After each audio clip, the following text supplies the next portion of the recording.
Rowdy Nation, what's going on? It's your boy Clayton up in here doing a solo episode, just kind of like Devin last week, actually. It's going to be back-to-back solo episodes. Welcome to a great episode of Rowdy Boys. And in this one, you might notice my background's a little bit different. I'm in Medellin, Colombia, in my new place. Welcome. And in today's episode, guys, I'm going to be talking a little bit about the difference between warm traffic and cold traffic and how you need to promote to each one of these different. So this came up a little bit because in our business, we have a big email list and we run webinars to those, but we also get a lot of traffic from doing from cold webinars. A lot of our first sales or our entry-level products come from straight up YouTube ads to an auto webinar. And there's a pretty big difference between how we promote to that versus how we promote our workshops to our own list. So let's talk about that a little bit. Let's dive into it. First thing I want to kind of talk about is what do I mean by cold traffic versus warm traffic. So cold traffic would be like somebody that somebody that's never heard of you before, whereas warm traffic is more like people that are on your list. They've seen your stuff. They more know and like and trust you. You have like a little bit more of a relationship with them. So when you think about promoting to them, you're going to want to think about the context and the avenue that they came in. One big asterisk to this is, for example, JV promotions. So now JV promotions, the people that are coming into it, let's say you're running a promotion, you're promoting your product, and somebody else is bringing their audience. So in that context, they are somewhat of a cold audience, but you're actually borrowing the relationship of the people that promoted.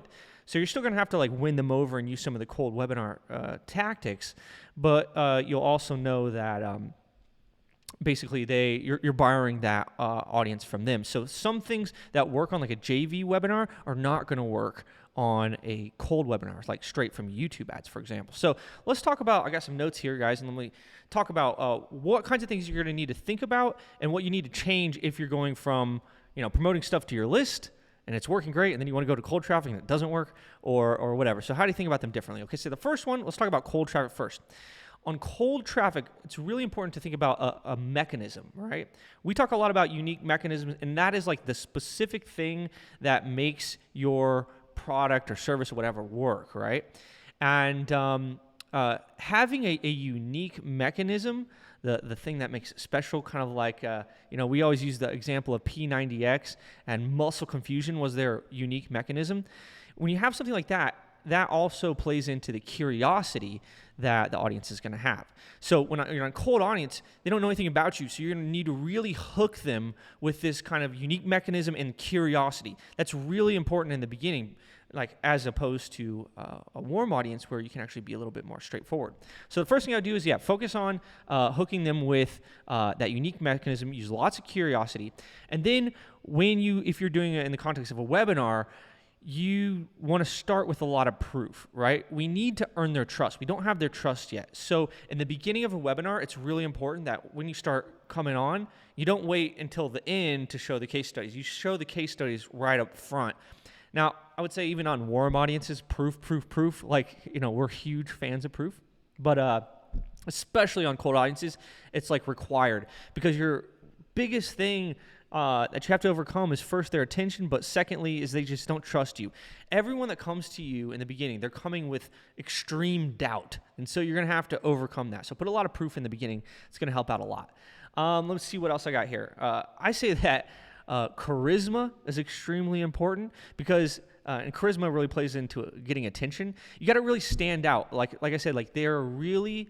Everybody on cold has enormous amounts of doubt. So whatever you can, win them over with, a lot of times like a charisma or empathy or just being real or cool or just being real is going to help out quite a bit on cold traffic.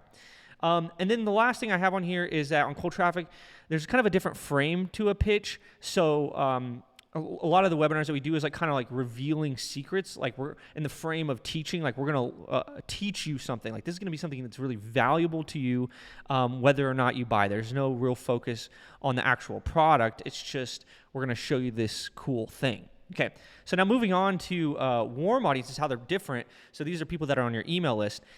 With this, if you're going to send an email, like for example, in our example here, where we're sending emails we're going to do a workshop to our own email list. You can actually be a lot more straightforward. You don't have to use as much of a crazy mechanism or massive curiosity.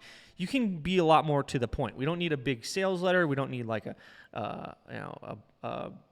4,000 word sales letter to get somebody to register for a webinar. We can be a lot more to the point. You don't have to really obscure things a lot because they already know you, and so you can kind of just tell them more like, here's what we're going to be doing, right?